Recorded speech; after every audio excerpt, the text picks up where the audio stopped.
दुःखक्षयकारणं च पुनातु मान्तः सवितुर्वरेण्यं यन्मण्डलं देवगणैः सुपूजितं विप्रस्तुतं मानवमुक्तिकोविदं तं देवदेवं प्रणमामि वर्ग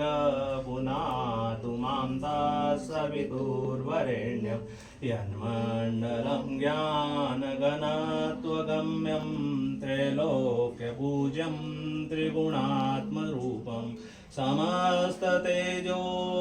दिव्यरूपं पुनातु मान्तः सवितुर्वरेण्यं यन्मण्डलं गूढयति प्रबोधं धर्मस्य वृद्धिं कुरुते जनानां तत्सर्वपापक्षयकारणं च पुनातु मान्तः सवितुर्वरेण्यं यन्मण्डलं व्याधिविनाशदक्षं यद्यजुषामसु सम्प्रगीतं प्रकाशितं येन च भूर्भुवस्व पुनातु मान्तः सवितुर्वरेण्यं यन्मण्डलं वेदविदो